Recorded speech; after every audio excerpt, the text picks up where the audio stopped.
الحمدللہ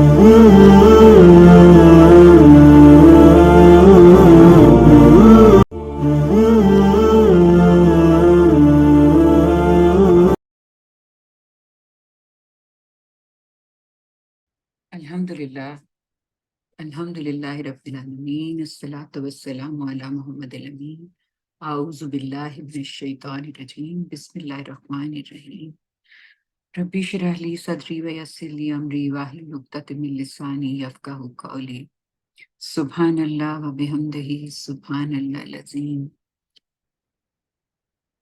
سورۃ نساء آیت 36 سے ہم نے شروع کرنا ہے آج اپنا مطالعہ قرآن۔ اور بسم اللہ الرحمن الرحیم۔ اور تم سب اللہ کی بندگی کرو اور اس کے ساتھ کسی چیز کو شریک نہ ٹھہراؤ۔ یہ جو اگلی آیات ہے نا، یہ معاشرے میں اخلاق کے بارے میں جو رویے مطلوب ہیں نا، ان کی اب بات کی جا رہی ہے۔ یعنی اب فضائل، اور تم سب اللہ کی بندگی کرو اور اس کے ساتھ کسی چیز کو شریک نہ ٹھہراؤ۔ یہ شروع ہو گیا کہ اب آپ نے دیکھنا ہے کہ اصل دین جو قرآن میں بیان ہوا ہے نا، وہ یہی ہے۔ اصل چیز جو ریکوائرڈ ہے وہ یہی ہے۔ کیا ہے؟ اس کی ابتدا قرآن میں بعض دوسرے مقامات پر بھی اللہ کی عبادت کرتے رہنے کی ہدایت سے ہوئی۔ یہ عبادت اللہ کا حق ہے۔ خالق و مالک اور جہانوں کا پروردگار ہونے کی وجہ سے اسی کا حق سب سے بڑا ہے۔ اس کی حقیقت کیا ہے؟ خضوع اور تذلل۔ خضوع کیا ہوتا ہے؟ جھکا ہونا، لیکن اس خضوع میں دل کا جھکا ہونا بھی شامل ہوتا ہے، کہ آپ خدا کے سامنے دل آپ کا جھکا ہوا ہو اور آپ کے اندر بندگی کا احساس ہو، جس کا اولین ظہور کیسے ہوتا ہے؟ پرستش کی صورت میں۔ جب انسان کے اندر خدا کے لیے محبت، اس کے سامنے جھکنے کا احساس، اس کے ساتھ ایک تعلق اور اس کی بندگی کا احساس ہوتا ہے، تو بے اختیار انسان اس کی پرستش کرنا چاہتا ہے۔ پھر انسان کے عملی وجود کی رعایت سے یہی پرستش اطاعت کو شامل ہو جاتی ہے، یعنی ہم وہ کرنا چاہتے ہیں جو کہ ہمارا مالک جس نے ہمیں کریٹ کیا ہے وہ کرنا چاہتے ہیں۔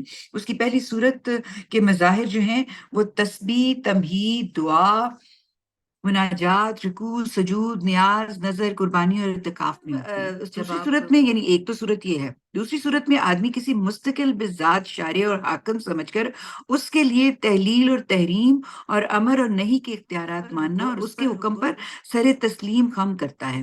کہا کہ اللہ پروردگار کا عالم کا فیصلہ ہے کہ ان میں سے کوئی چیز بھی اس کے سوا اور اس کے لیے نہیں ہو سکتی۔ ہم نے صرف اس کی عبادت کرنی ہے۔ یہ تنہا خدا کا حق ہے۔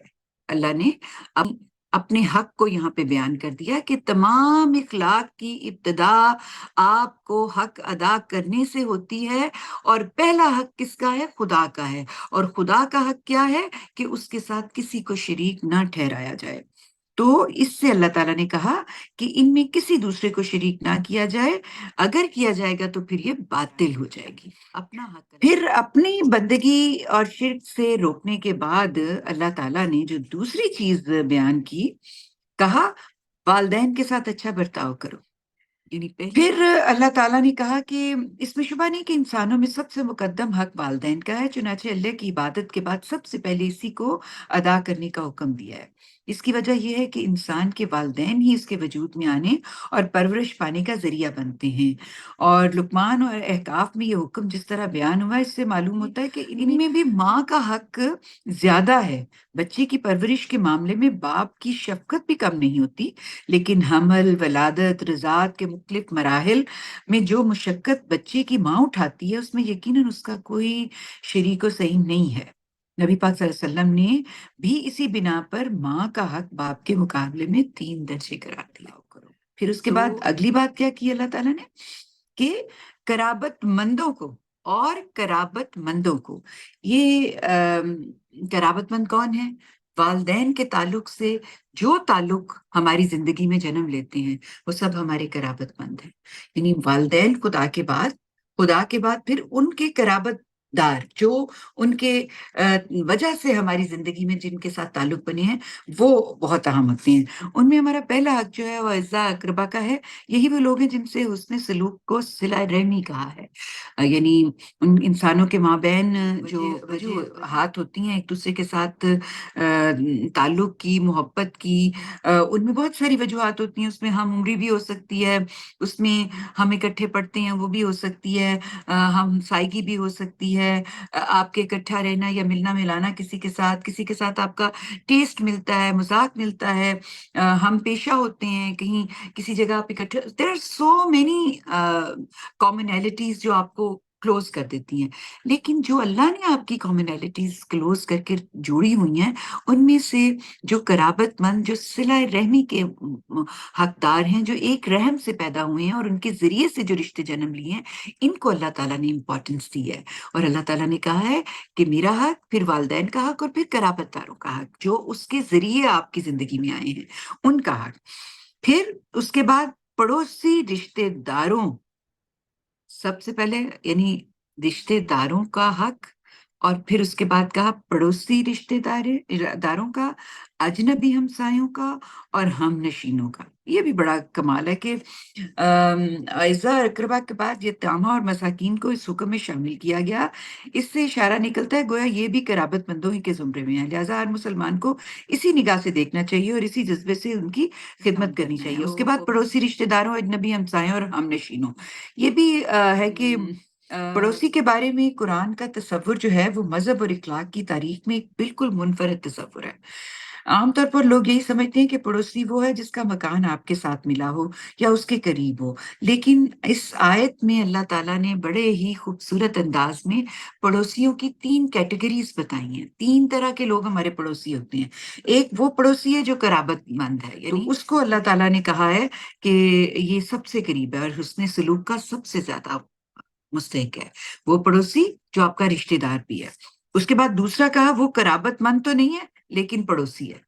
اور تیسرا پڑوسی اس میں یہ ہے جو کسی سفر میں آپ نکلے، آپ کے ساتھ ہو گیا، کہیں آپ ہوٹل میں جا کے ٹھہرے، وہیں آپ کے پاس ہو گیا، کوئی آپ کہیں سیر ویر کو نکلتے ہیں، کوئی آپ کے ساتھ ہو لیا، یعنی جو تھوڑی دیر کے لیے آپ کے ساتھ بھی ہے نا، تو وہ بھی، اس کا بھی آپ کے ساتھ حق ہے کہ آپ اس کے ساتھ بہترین طریقے سے ڈیل کریں۔ اسی طرح مسافروں اور لونڈیوں، غلاموں کے ساتھ جو تمہارے قبضے میں ہوں۔ اچھا، اس کے بعد اللہ ان لوگوں کو پسند نہیں کرتا جو اتراتے اور اپنی بڑائی پر فخر کرتے ہیں۔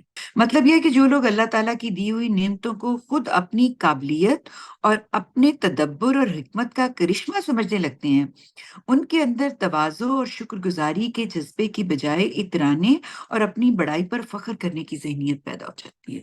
تو پھر فرمایا جو خود بھی بخل کرتے ہیں اور دوسروں کو بھی اسی کا مشورہ دیتے ہیں اور اللہ نے اپنے فضل سے جو کچھ انہیں دیا اسے چھپاتے ہیں۔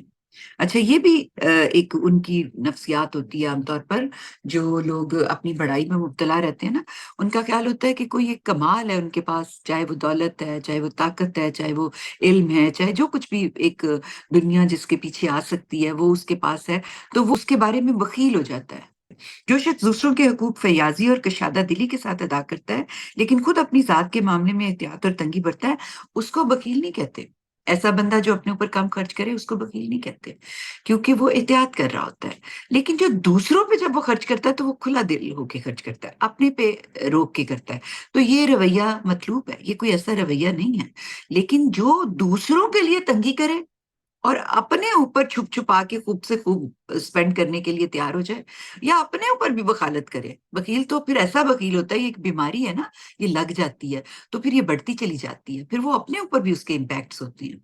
تو کہا کہ بخالت کا بڑا سبب ہوتا ہے کہ آدمی اپنا مال اور اسباب کو خدا کے دین کی بجائے خود اپنی تدبیر اور قابلیت کا کرشمہ سمجھنے لگتا ہے۔ اس وجہ سے اس کے اندر تواضع و شکر گزاری کا وہ جذبہ ہی مردہ ہو جاتا ہے جو فیاضی کی وجہ سے ہوتا ہے، اور بخیل آدمی دوسروں کو بھی بخالت کا مشورہ دیتا ہے، اور اس کی وجہ یہ ہوتی ہے کہ دوسروں کی فیاضی سے خود اس کی بخالت کا راز فاش ہوتا ہے۔ اپنی اس عیب پر پردہ ڈالنے کے لیے اس کی کوشش یہ ہوتی ہے کہ جس طرح وہ دوسروں کے حقوق دبائے بیٹھے، اس طرح دوسرے بھی بیٹھے رہیں گے، نہ کوئی ناک والا ہوگا، نہ اس کو نکو بننا پڑے گا۔ قاعدہ یہ ہے کہ جو آدمی بزدل ہوتا ہے وہ دوسروں کو بھی بزدلی کا درس دیتا ہے تاکہ خود اس کی بزدلی کا بھانڈا نہ پھوڑے۔ اور دوسری یہ کہ اللہ کے اس فضل کو چھپاتے ہیں جو اللہ نے ان کو دے رکھا ہے۔ بخیل مالداروں کی ایک نہایت مخفی نفسیات ہے جس کی طرف یہاں اللہ تعالیٰ نے اشارہ کیا ہے کہ ہر شخص پہ وہ نا اپنی دھونس رکھنا چاہتا ہے کہ بھئی میرے پاس بڑا مال ہے، میں بڑا طاقتور ہوں۔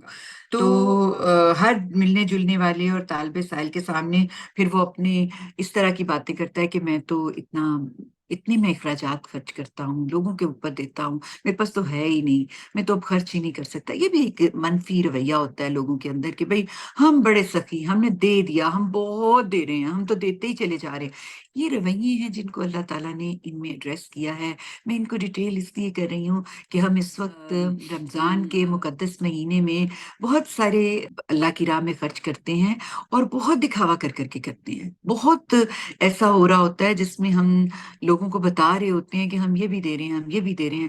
تو اللہ کے ہاں یہ باتیں پسندیدہ نہیں ہیں، ان کے حوالے سے ہمیں متنبع ہونا چاہیے۔ تو اللہ تعالیٰ نے کہا کہ ایسے ناشکروں کے لیے ہم نے ذلیل کر دینے والا عذاب تیار کر رکھا ہے، جو اپنا مال لوگوں کو دکھانے کے لیے خرچ کرتے ہیں اور نہ اللہ کو مانتے ہیں اور نہ قیامت کے دن پر ایمان رکھتے ہیں۔ ان کا ساتھی شیطان ہے، اور حقیقت یہ ہے کہ جس کا ساتھی شیطان بن جائے تو وہ بہت ہی برا ساتھی ہے۔ ان کا کیا نقصان تھا کہ اگر یہ اللہ اور قیامت کے دن پر ایمان لاتے اور اللہ نے جو کچھ انہیں بخشا اس میں سے خرچ کرتے، اور حقیقت یہ ہے کہ اللہ ان سب سے خوب باخبر ہے۔ اور پھر فرمایا اللہ کسی کو ذرا برابر حق تلفی نہ کرے گا، اور کسی کی ایک نیکی ہوگی تو اسے کئی گنا بڑھائے گا، اور اس کے ساتھ خاص اپنے پاس سے اس کو بہت بڑا اجر عطا فرمائے گا۔ اب اللہ تعالیٰ بتا رہے ہیں کہ اس دن یہ کیا کریں گے جب ہم ہر امت میں سے ایک گواہ لائیں گے اور ان لوگوں پر اے پیغمبر تمہیں گواہ بنا کر کھڑا کر دیں گے۔ اس دن وہ لوگ جو اتمام حجت کے باوجود منکر ہوئے اور جنہوں نے رسول کی نافرمانی کی ہے تمنا کریں گے کہ کاش زمین ان پر ان کی سمیت برابر کر دی جائے، اور وہاں وہ اپنی کوئی بات بھی اللہ سے چھپا نہ سکیں گے۔ اس میں شبہ نہیں کہ نبی پاک صلی اللہ علیہ وسلم کے لیے یہ ایک عظیم شرف کا بیان ہے۔ یہ جو بات کی گئی ہے نا، یہ بہت عظیم شرف ہے، لیکن غور کیجئے تو اس کے ساتھ یہ آپ کے لیے ایک عظیم ذمہ داری کا بیان بھی ہے۔ تمہیں گواہ بنا کے کھڑا کریں گے، اور جو منکر ہوئے ہیں، جنہوں نے رسول کی نافرمانی کی ہے، وہ تمنا کریں گے کہ کاش زمین ان پر ان کے سمیت برابر کر دی جائے۔ یعنی یہ ایک منظر، ایک تصویر کھینچی ہے اللہ نے کہ وہاں پر کیا ہونا ہے جب وہ لوگ جو نہیں مانے، جو جس امت کے لوگ نہیں مانے، جب وہ وہاں پر اکٹھے ہوں گے تو ان کا انجام کس طرح کا ہوگا، اس کی ایک تصویر کھینچ کے بتایا ہے۔ اور نبی پاک صلی اللہ علیہ وسلم پہ یہ ایک ذمہ داری کا بیان ہے۔